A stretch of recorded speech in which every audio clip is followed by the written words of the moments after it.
And you know what? I keep on like having to chill out for like 5 minutes first before I re-record again because my phone gets so hot with every session of communication that I am in. I don't know why I'm freaking out about never ever being able to expand my culture in other countries. Only go look everywhere else where Africans have gone to because their countries don't make sense at all. The African diaspora. They find each other, guys. They find each other. South Africans, I have been sorrowful out of my mind with the prospect of never being able to speak Tswana again, Sotho again, never having anybody understand where I'm coming from with jokes that only you can get if you've been raised in a township in South Africa. I've been out of my mind in sorrow about that. The diversity of my country. But I don't have to be freaked out because here's the deal.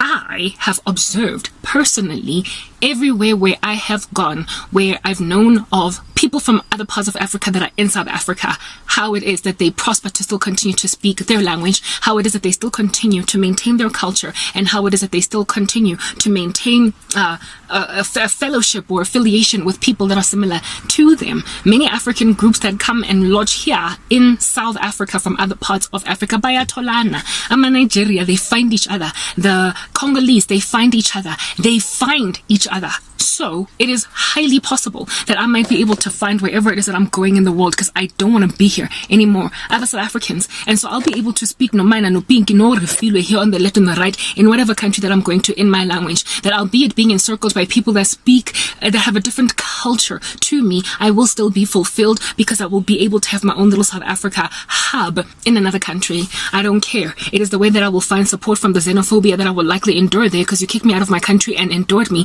with the potential or the risk of that being my problem. I never wanted to leave South Africa. I know how badly treated Africans are across the world. And I also know how xenophobic South Africans are against other African countries. So how much more then am I going to be judged with the curse of my country anywhere else that I go? But I will find South Africans elsewhere.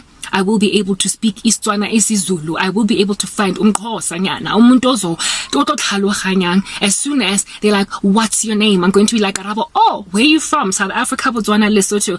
Do tell, pray tell. And I'll let them know I'm from South Africa, following which we will just have a buxom conversation in Tswana with our nuances from Soweto. I'm leaving. Ngiyahamba, guys.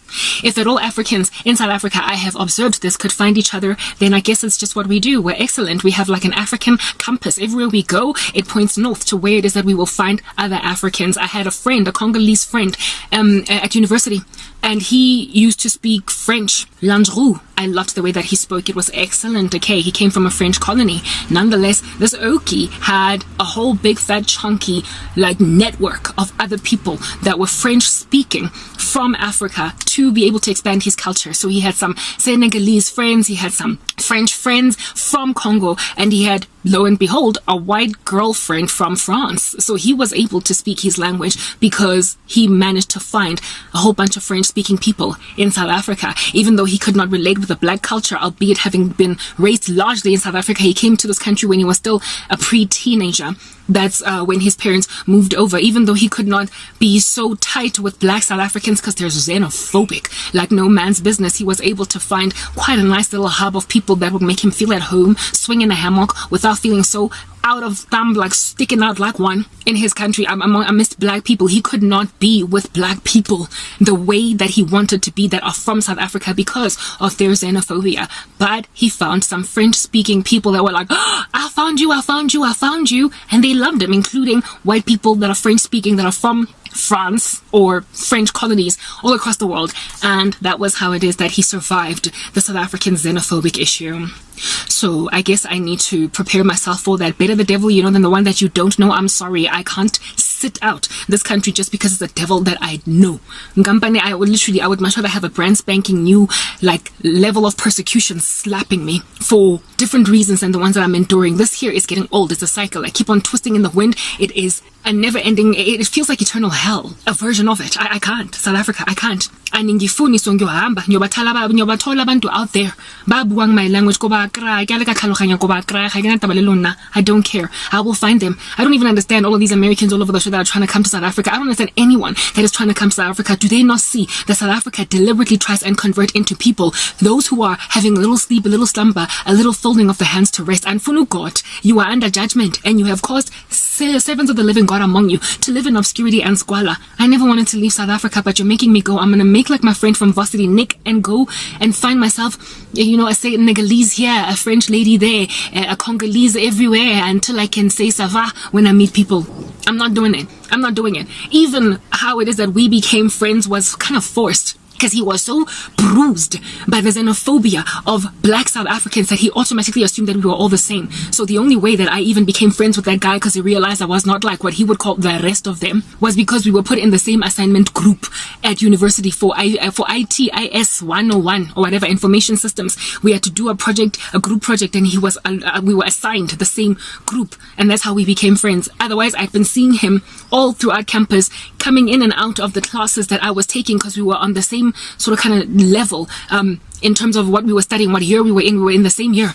And so he was attending many of the same classes. I thought he was arrogant because he never looked at anybody left or right. But I realized the reason why he kept to himself and had an aloof disposition about himself was because he was sick and tired of xenophobic mistreatment in South Africa. He was raised in SA. He had the English-speaking accent of South Africans. He didn't even have a Congolese accent. He had a South African accent. He might as well have been birthed here. He came here so young, and yet he was so badly mistreated by especially black South Africans. That was the only way that I prospered to become friends with this guy from university.